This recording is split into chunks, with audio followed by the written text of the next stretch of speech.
1 ноября средневзвешенный курс таджикского сомони к доллару США составил 10,21 сомони к $1. Курс сомони к рублю составил 0,16 сомони за 1 рубль. Курс сомони к евро составил 10,11 сомони за 1 евро. Средние курсы продажи наличной иностранной валюты в кредитных организациях Таджикистана составляет 1 доллар США от 10,2148 до 10,10 сомони, 1 евро от 10,1137 до 10,05 сомони, 1 российский рубль от 0,1628 до 0,1643 сомони.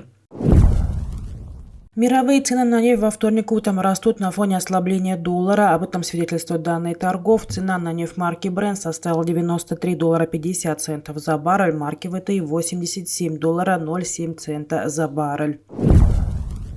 Цена на золото выросла во вторник в Азии, тогда как доллар и доходность казначейских облигаций США ослабели. При этом инвесторы преимущественно сохраняли осторожность в преддверии заседания Федеральной резервной системы. Цена составила $1641.43 за тройскую унцию.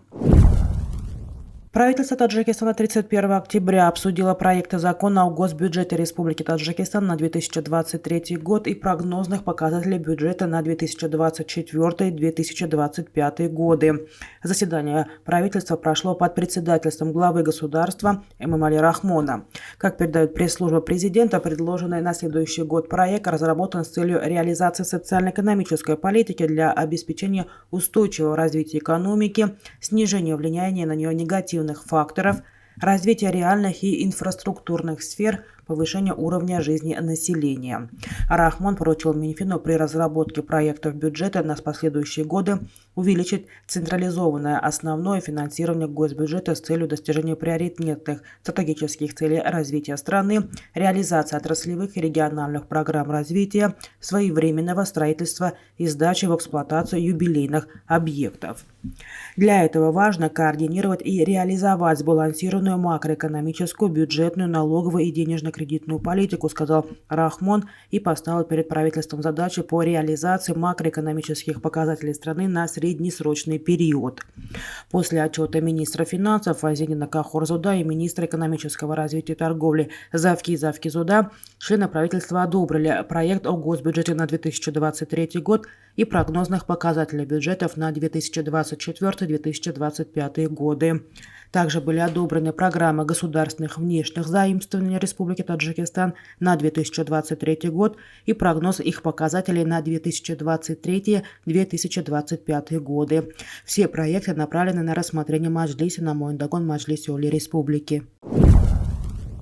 В Душанбе накануне состоялся трехсторонний обзор портфеля проектов в третьем квартале этого года, финансируемых Азиатским банком развития.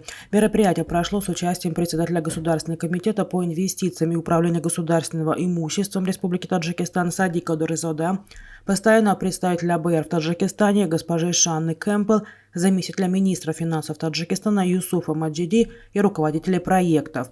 Как сообщает пресс-центр Коскоминвеста Таджикистана, в рамках мероприятия оценивалась эффективность хода реализации проектов, обсуждались процесс реализации и существующие проблемы.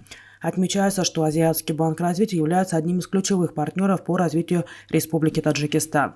По состоянию на 1 октября этого года АБР реализуется 17 государственных инвестиционных проектов на сумму более $930 миллионов, в том числе 4 проекта в области энергетики, 3 проекта в сфере транспорта, 3 проекта в сфере сельского хозяйства, 3 проекта в сфере водоснабжения и ирригации, по 2 проекта в сферах образования и здравоохранения.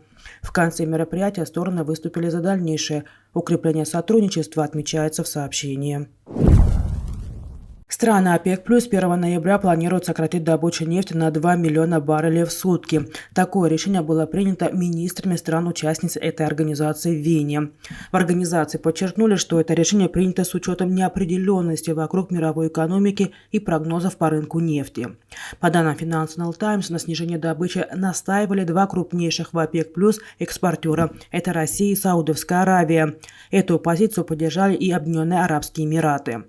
Вице-премьер России Александр Новак тогда объяснил принятие такого шага необходимостью балансировки рынка перед сезонным снижением спроса. В ОПЕК+ объявили, что сделка об объемах добычи нефти будет продлена до 31 декабря 2023 года. Решение стран-членов ОПЕК+, как пишет РИА Новости, резко осудили США, которые добивались от Саудовской Аравии увеличения добычи, чтобы помочь Евросоюзу снизить потребление черного золота из России на фоне ее противостояния с Западом. Эксперты утверждают, что страны-участницы ОПЕК+ хотят сократить добычу нефти, чтобы удержать ее цену на комфортном для себя уровне. Специалисты ожидают, что цены на нефть, скорее всего, будут держаться в диапазоне 90-110 долларов за баррель, то есть станут и дальше повышаться. Это значит, что будут расти и ценники на нефтепродукты, передает страна.медиа.